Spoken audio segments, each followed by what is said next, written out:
Hey guys, it's Matt Deitch, your designated broker at DPR Realty. Today we're going to deal with a seller who does not want to provide the seller property disclosure statement and what you can do. It's a really tough situation and sometimes sellers just don't understand. But today we're going to take a look at what happens actually as I talk to a seller and you can see the experience for yourself.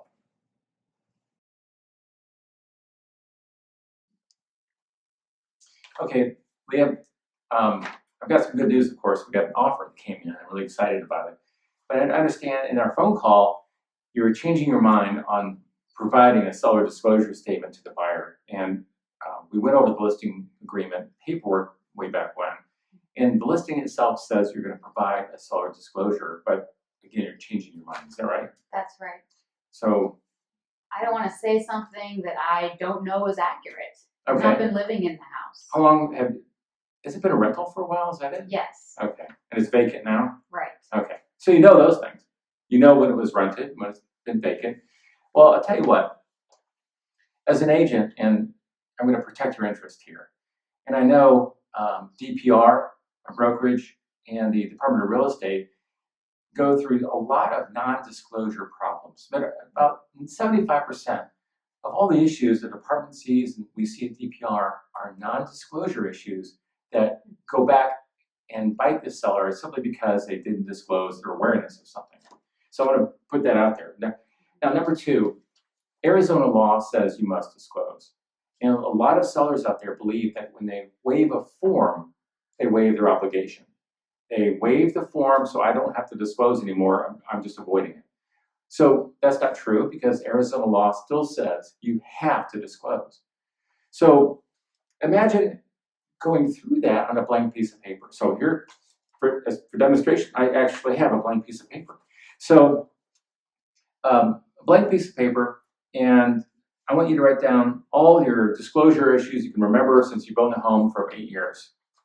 Or I can give you a form that jogs your memory on every single issue you may or may not have to disclose.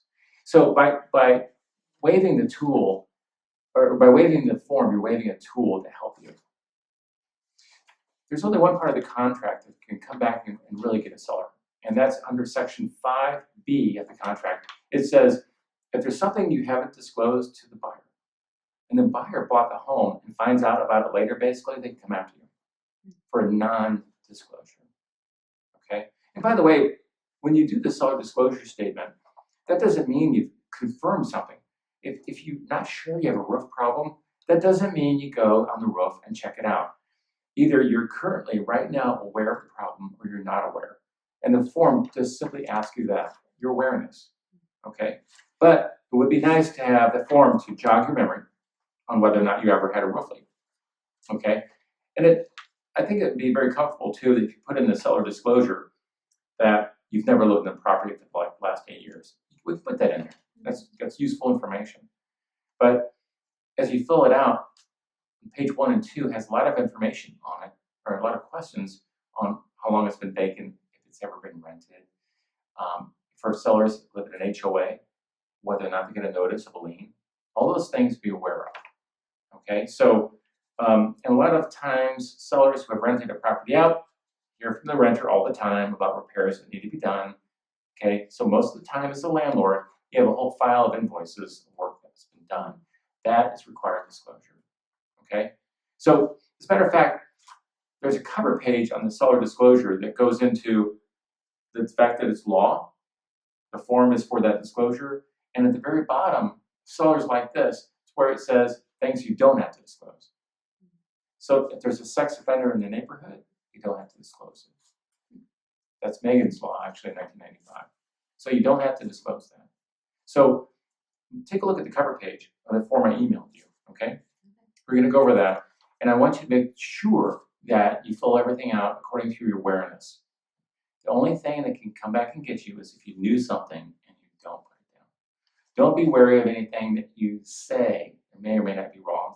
So let's say that you fill it out and you run into some of those receipts and you go, okay, well, I've already given the buyer the seller disclosure.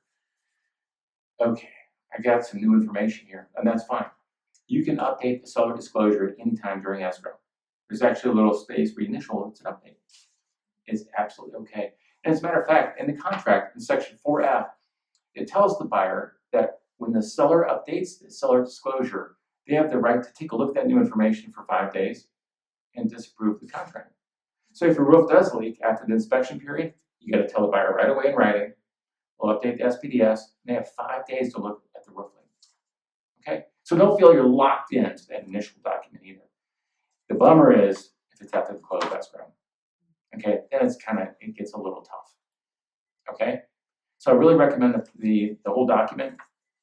And I do know that over the years, a lot of people say, well, the right thing to do is to not disclose because I'm not living in the property. And that all started with the bank repo homes, and they didn't want to do any disclosures at all because the banks had 50 states and 50 documents and 50 laws to abide by.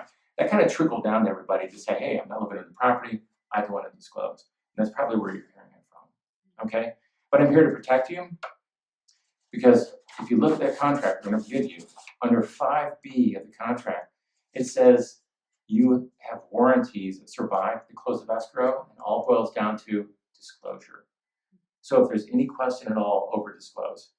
And after the close of escrow, it's going to be a lot better off sleeping at night knowing that you're just fine, there's nothing that can make you vulnerable. Is that cool? That sounds good. All right, let's do it. All right, thank you.